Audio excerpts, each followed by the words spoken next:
All right, Benny. Yes, Benny, where'd you grow up? Where are you from originally? right here in Cross Lanes, West Virginia.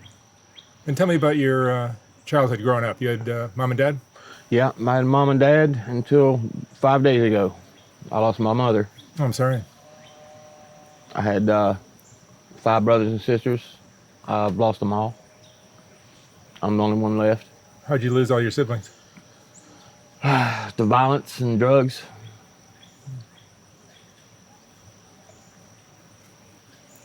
How far did you go in school? I went to 11th grade and I finished my education in federal penitentiary. How would you describe your childhood? I had a great childhood. Growing up here on this farm, it's 100 acres, give or take. You know, every kid's dream, horses and, good mom and dad, had to do chores and, work for a living pretty much. We lived off this farm for a long time, lived off of it, actually. That's what we Grew your ate. own food? Yeah, still do. Had all my brothers and sisters, but it was through the 80s is when it started, everything started changing, in my teenage years. I was born in 1971. Yeah, Appalachia has changed a lot. And, all my siblings before me was into some kind of mayhem, drugs of some sort, marijuana, something, and marijuana formed into cocaine, methamphetamines, and the epidemic now is heroin here in West Virginia.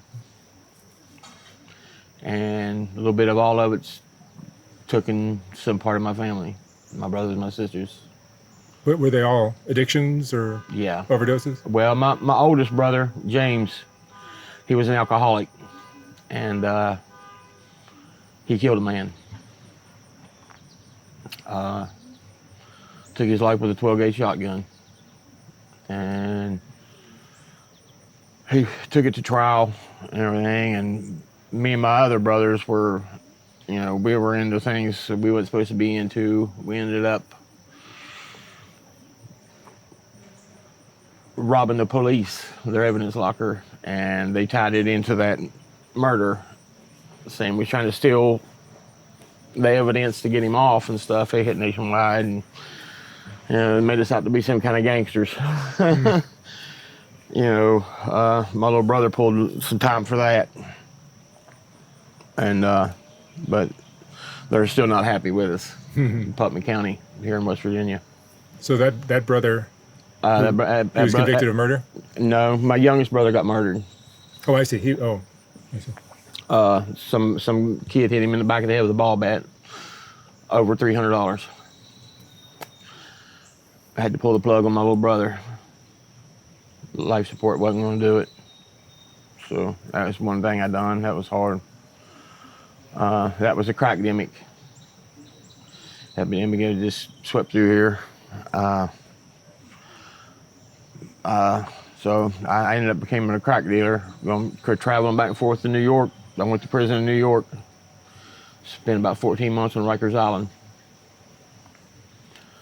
I ended up beating that in trial, but it took a while and some ingenuity, some money. And I came back home, and 1 year later caught a federal charge for methamphetamine. Took it to trial, didn't fare so well. I ended up doing 100 months and got out and still done my own ways. Started, back dealing. And heroin, when I come home, heroin had taken over. Pills and heroin. And methamphetamine and needles took two of my brothers and my sister, the dirty needles, endocarditis, and it was a horrible death for them.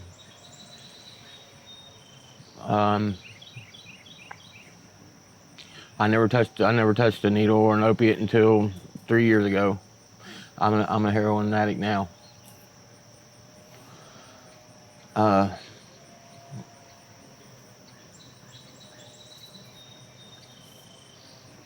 My sister was the last sibling to go. I took that pretty hard. I disappeared for a couple of weeks, about 3 weeks, into the woods.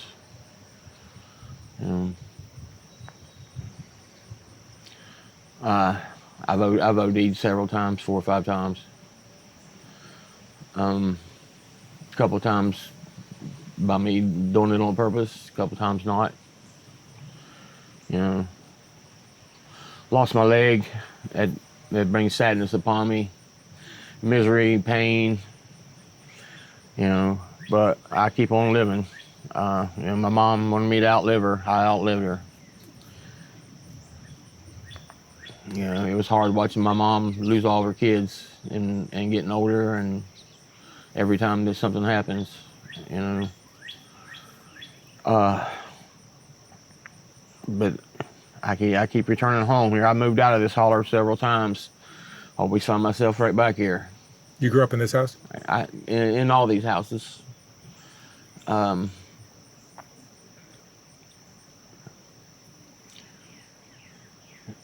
It's you know, it's hard.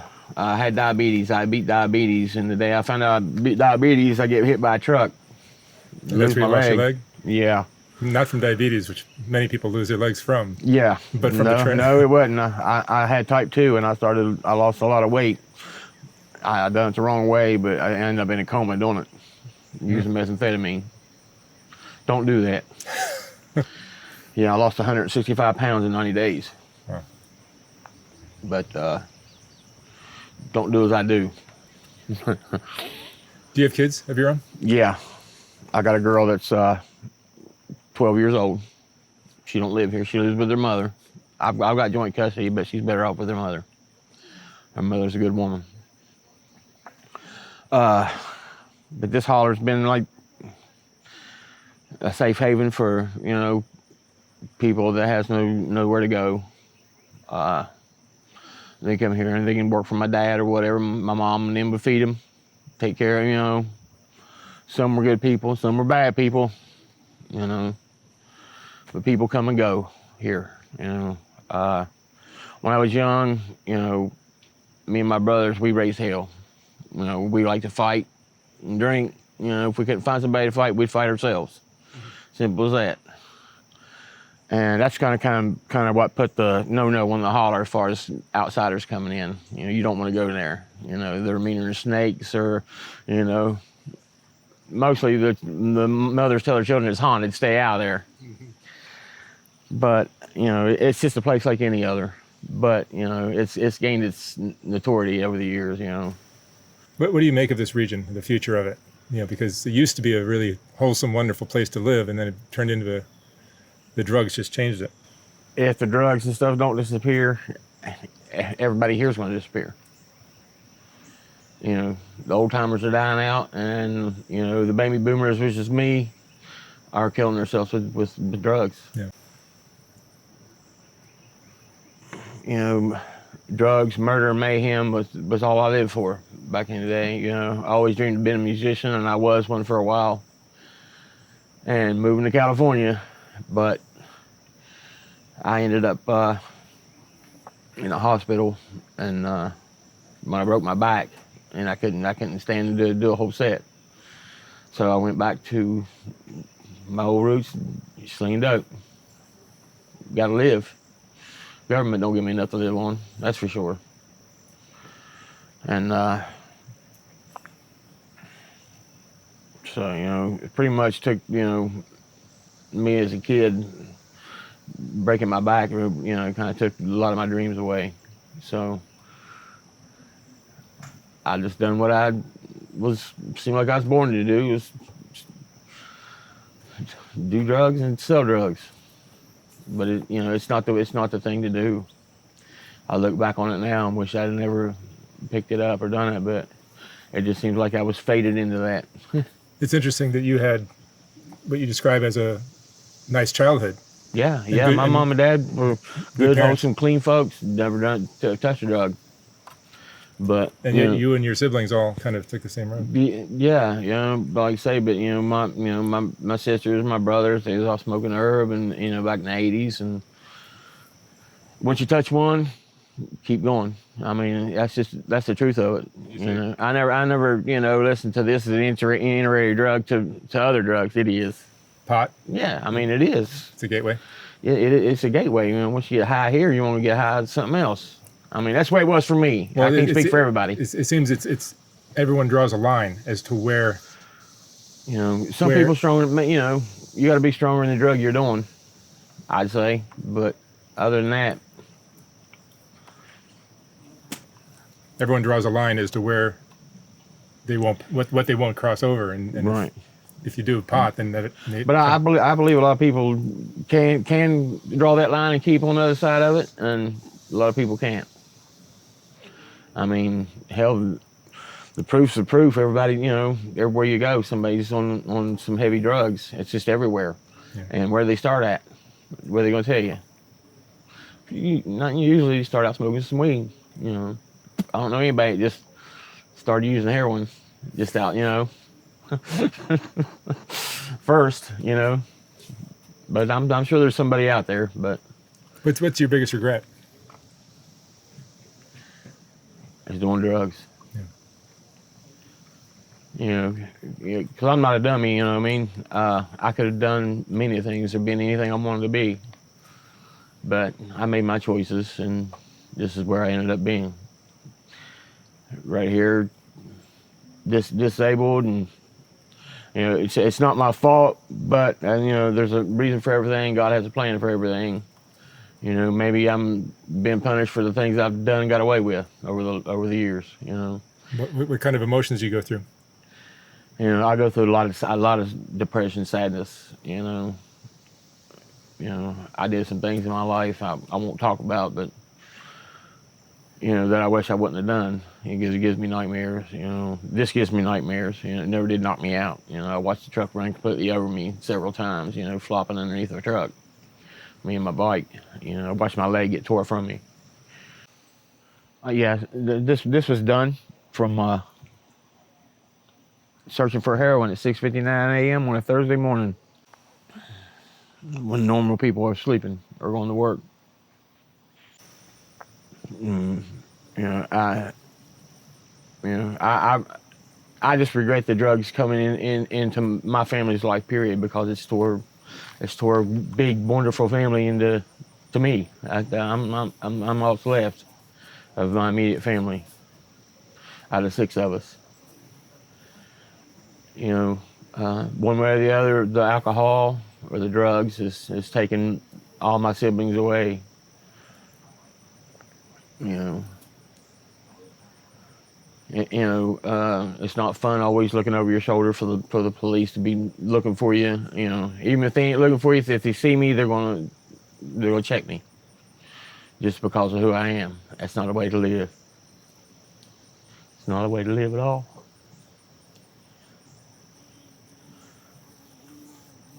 I mean, I pursued my, you know, education and stuff while I was locked up in prison. You know, it didn't do me no good besides giving me solitude while I was there, but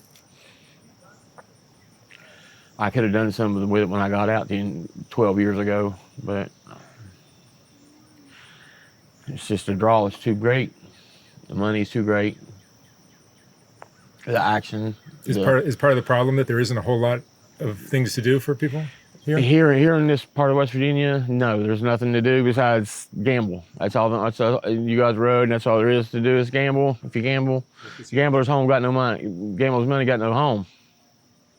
You know, I throw the money in machines, money I couldn't afford, money I needed to pay a bill with. But that's all cheer. There's nothing. There's no fun, nothing like that. You know, like I say, I used to play music for fun and stuff. I can't even hold a guitar anymore.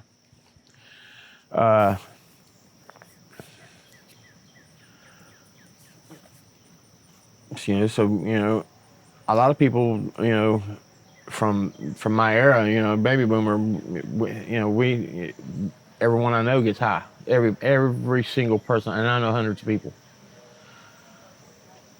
You know,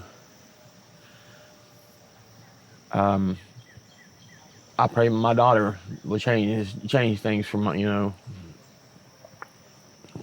That's why I kind of keep her away. What kept you from leaving? Money. Gotta have money to leave. If I could pack up right now, I'd be gone. But you can't leave on $700 a month, or I'd be gone.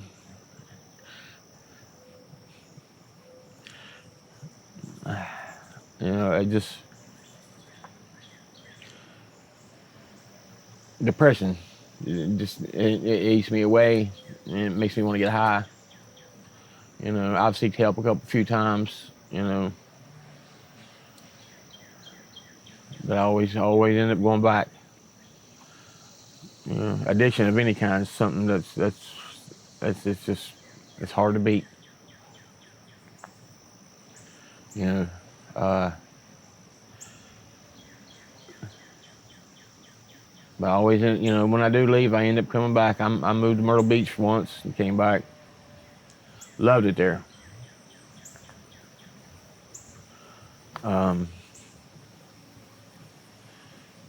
But now it just seems really, really dead here. To me, it's changed. I got a cell phone, and I don't think it's ever rang.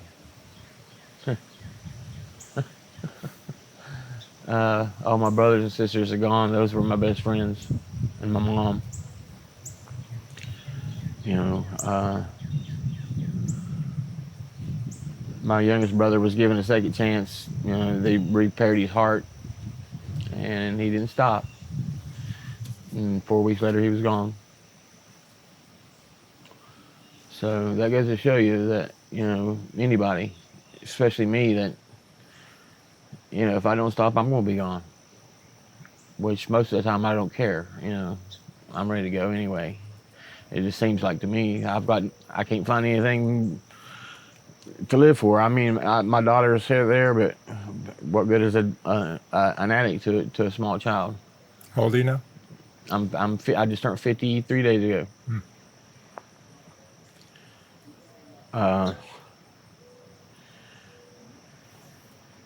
I raised my little girl until she was 5. But she was conceived the day I got out of prison. And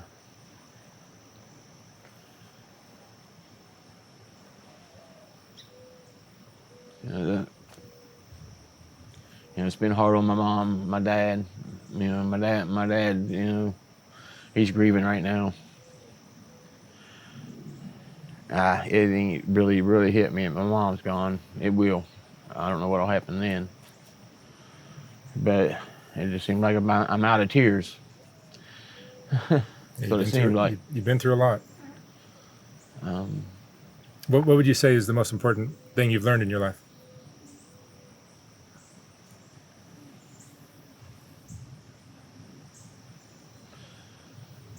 Is that drugs and alcohol will ruin a life. It has ruined my life. All the way around 360 degrees. Everything in my life has been destroyed from drugs or alcohol. Everything that I loved and cared about.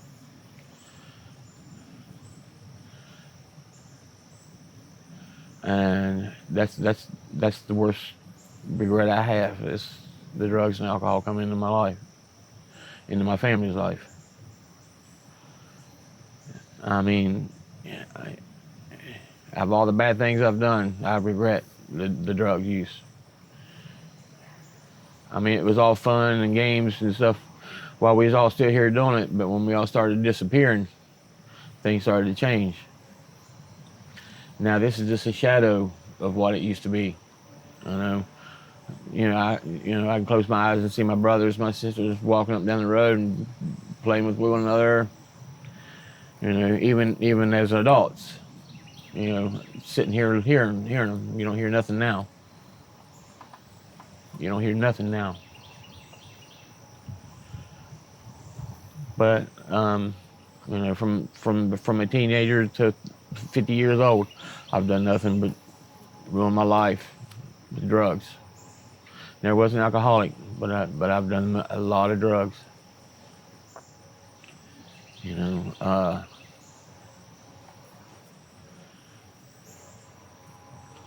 I've been on the run from the law, you know, get myself up, you know, everything. It's just,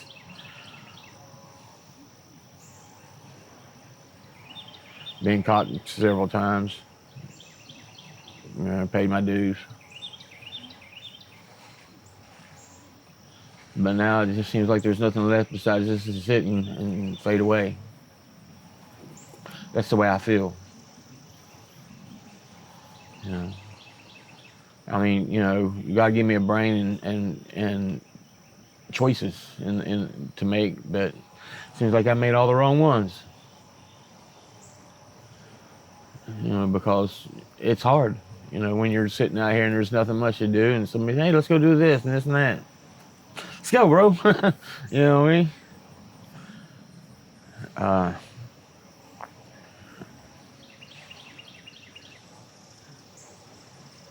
Yeah, but you know, I'm still here. I came a long way. I was paralyzed from the waist down, from diving off a bridge.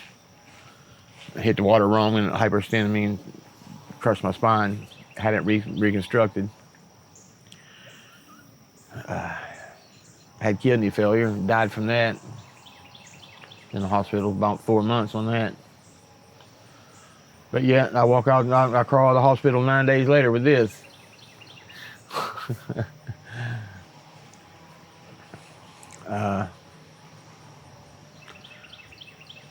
You know, like you say, I'm the third generation here. You know, Washington's were fading away. Which I never thought would happen.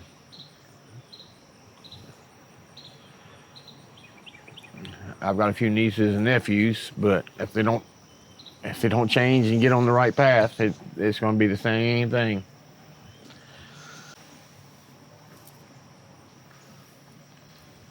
All right, Benny. Well, thank you so much for sharing your story.